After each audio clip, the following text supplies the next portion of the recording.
अभी मजा आएगा ना भिड़ो। बीजेपी के साथ जो नहीं है उस पर बैर भाव से काम करती है। इस पर क्यों बहस कर रहे हैं आप? इसमें कोई बहस की गुंजाइश है क्या?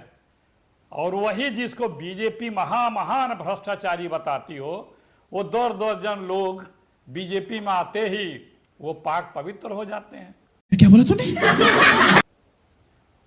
और इन्हीं की सीएजी ने इन्हीं के घोटाले दिखाए हैं, चाहे सड़क का हो, चाहे टोल का हो, चाहे आयुष्मान का हो, चाहे अयोध्या का हो। क्या हुआ? वो अधिकारी हटा दिए गए। तो बीजेपी तो भ्रष्टाचार की पर्याय है। उसने भ्रष्टाचार और दुराचार का नाम परिवर्तन करके शिष्टाचार रख दिया है।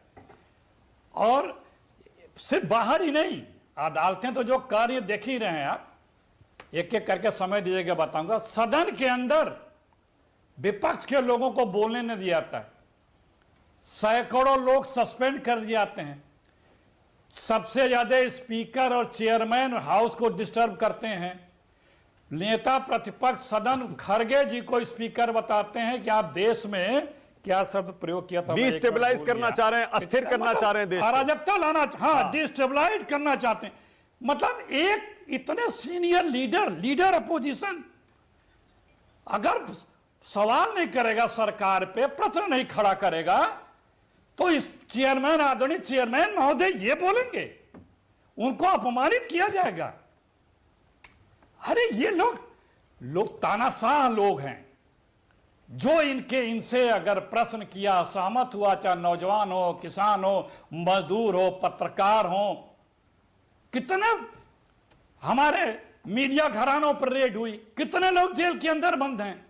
11 साल में एक आदमी पे ये लोग प्रूफ नहीं कर चुके हैं अपराध, और 400 से ज्यादा सीनियर पॉलिटिशियनों पे इन लोगों ने विभिन्न एजेंसियों से मुकदमे कराए हैं। एक आदमी पे नहीं करता। क्यों? क्योंकि सब मिथ्या है। जिसको ये खुद बोलते रहे हैं कि ये भ्रष्टाचार इतना 1000 करोड़ का है, चक्की पीसिंग, उनको गले में माला डाल करके अपने बराबर बिठाया जाता है। बात तो सही है। ये कौन लोग हैं? ये सिर्फ भ्रष्टाचार के स्वयं पर्याय हैं। अच्छा, सर, क्योंकि इनका मकसद सिर्फ विपक्ष के नेता को टार्निश करना है, इमेज खराब करना है, उन्हें तंग करना है, कोई इनसे सवाल न करे। मैंने आपसे उदाहरण देके बताया ना, खड़गे जी से बहुत बढ़िया। मैं इसी पे आ रहा था अखिलेश जी, मैं इसी पे आ रहा था। रुकिए अखिलेश जी, मैं इसी पे जवाब लूंगा पहले। एक 10 सेकंड और आप लीडर अपोजिशन के स्पीच को स्पंज करते हैं, माइक हटाते हैं, कैमरा हटाते हैं और अनर्गल आरोप लगाते हैं। ये लोकतांत्रिक व्यवस्था में आस्था रखने वाली पार्टी है क्या? प्रदीप, और शुरू यहां से करिए। कभी नहीं। मल्लिकार्जुन खड़गे को धनखड़ जी कह रहे हैं कि आप देश को डिस्टेबलाइज करना चाह रहे हैं। ये संसद में ऐसा आरोप खड़गे जी जैसे बड़े नेता पर लगाना सही है?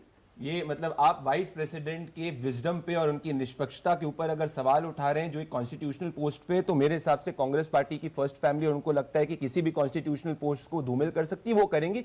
मैं वाइस प्रेसिडेंट के विजडम और उनके कॉन्स्टिट्यूशनल पोस्ट पे और उनकी कॉन्स्टिट्यूशनैलिटी पे या उनके ओपिनियन के ऊपर मैं जो है कॉमेंट करने मेरे लिए जायज नहीं है, क्योंकि ultimately it's a constitutional post. अब मैं आना ये क्या बात करता है यार? चाहता हूं फैक्ट्स पे। भैया जी कौन बात कर रहे हैं? अखिलेश जी, आप इतने सीनियर प्रवक्ता हैं, ये पूरा केस शुरू किससे हुआ? आपने शुरू किया। अरविंद केजरीवाल जी क्या कर रहे थे? दिल्ली की जनता को कह रहे थे अगर मेरा को वोट नहीं दिया तो मुझे वापस जेल जाना पड़ेगा। भाई दिल्ली की जनता ने वोट क्या दिया? सातों की सातों सीट बीजेपी को दी। मतलब जनता मान रही है कि अरविंद केजरीवाल जी वापस जेल चले जाओ, और वो वापस जेल चले गए। अब मैं आ जाता हूं ईडी के ऊपर। 2% से कम केसेस प्रिलिमिनरी इंक्वायरीज टोटल जो है वो जो है पॉलिटिशियंस के ऊपर हुई है। और एक भी केस जो आपको मैं चैलेंज कर रहा हूं, अजीत कोई जो भी केस की बात करे, कोई भी केस अगर सुप्रीम कोर्ट के अंदर ईडी या सीबीआई ने बोला है कि क्लोजर रिपोर्ट दाखिल की, तो मुझे बता दीजिए, मैं एग्जैक्ट केस भी कोर्ट कर दूंगा। और ये बात कौन कर रहा है? लेस देन 3% केसेस पॉलिटिशियंस के ऊपर, 3% मान लिया, लेस देन 3%, और उस 3% में 95% विपक्षी नेता है। गजब बेइज्जती है।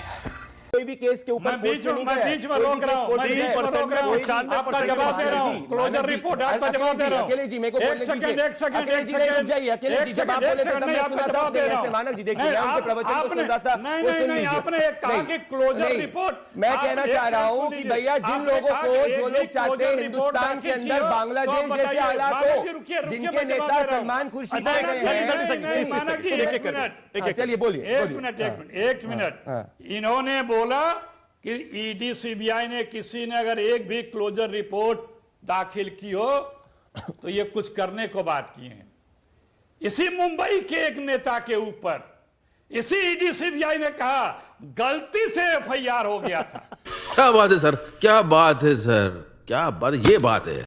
एक पे कहा कि अब पत्रावली नहीं मिल रही है, ये क्या है? ओके, प्रदीप जवाब दे रहे हैं आपका। प्रदीप जवाब दे रहे हैं 30 सेकंड। माफी मांगिए लोगों के अरे आ रहा हो हूं गया। अखिलेश जी, मैं सबका नहीं, जवाब इन्होंने दूंगा। आप देखिए उदाहरण अखिलेश जी, पूछा, facts- इन्होंने उदाहरण देखिए, पूछा, मैंने मानक जी, उदाहरण सुन रहा दिया। हूं, सुन नहीं अब ये रहा। माफी एक मांगे। मिनट बोले, अरे मैं भी अखिलेश जी दूंगा। बोलने तो दीजिए, ये अब उनकी माफी बारी है। मांगे। प्रदीप भंडारी। देखिए, ये Congress okay, one by party का अखिलेश जी, वन। ये प्रदीप की बारी है। मैंने आपको प्रूफ दे दिया। बोलिए, okay Pradeep, Congress only party one मैंने वन आपको वन। प्रदीप भंडारी, प्रदीप बोलिए, आपकी बारी है, बोलिए। अखिलेश जी भाई, कौन बोल रहा है मानक जी? जिनकी पार्टी चाह रही है हिंदुस्तान के अंदर बांग्लादेश जैसे हालात हो, साले का खोपड़ी तोड़ साले का। सलमान खुर्शीद कह रहे हैं कि हिंदुस्तान के अंदर बांग्लादेश जैसे हालात होने चाहिए। मणिशंकर अय्यर कहते हैं कि हिंदुस्तान के अंदर बांग्लादेश जैसे हालात होने चाहिए।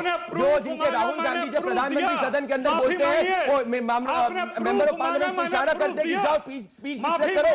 ये खत्म हो गया भैया मैटर।